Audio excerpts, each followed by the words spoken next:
আংটি বদল করলেন রুবেল আর শ্বেতা। ইতিমধ্যে হয়ে গেল তাদের বাগদানের অনুষ্ঠান। কেমন হলো তাদের আশীর্বাদের অনুষ্ঠান? রবিবার 15ই ডিসেম্বর ঘরোয়াভাবে হয়ে গেল আংটি বদল ও আশীর্বাদের অনুষ্ঠানটি। তা জানা গেল নানান সংবাদ মাধ্যমের মধ্য দিয়ে। রুবেল আর শ্বেতার আশীর্বাদের ভিডিওটিও ইতিমধ্যে ভাইরাল। রুবেল আর শ্বেতার প্রেম কাহিনীটি শুরু হয়েছিল জি বাংলার যমুনা ঢাকি ধারাবাহিকটির মাধ্যমে। প্রথমে বন্ধুত্ব, তারপর প্রেম, এবার তাদের ভালোবাসা পরিণয়ের দিকে। 2025-এর জানুয়ারি মাসেই বিয়ের পিঁড়িতে বসবেন নিম ফুলের মধু ধারাবাহিকের সৃজন আর কোন গোপনে মন ভেসেছে ধারাবাহিকের শ্যামলী। যদিও তাদের বিয়ের ডেট এখনও কনফার্ম করেননি তারা।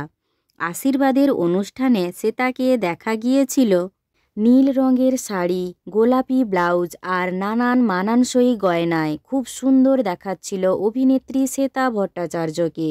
তার সঙ্গে রং মিলিয়ে পাঞ্জাবি পরেছিলেন অভিনেতা রুবেল দাস। দুজনকেই খুব সুন্দরভাবে আশীর্বাদের নানান নিয়মকানুন পালন করতে দেখা গিয়েছিল। নিকট আত্মীয় ও আপনজনদের মধ্যেই সম্পন্ন হলো আশীর্বাদ ও আংটি বদলের অনুষ্ঠানটি। এছাড়াও বিয়ের আগের নানান অনুষ্ঠান ইতিমধ্যে শুরু হয়ে গিয়েছে। অভিনেত্রী শ্বেতা ভট্টাচার্যকে ইতিমধ্যে দেখা গিয়েছে আইবুড়ো ভাতের অনুষ্ঠানে। রুবেল দাস ও শ্বেতার বিয়ের আরও খবর জানতে এক্ষুনি চ্যানেলটি সাবস্ক্রাইব করুন আর ভিডিওটি ভালো লাগলে লাইক করুন।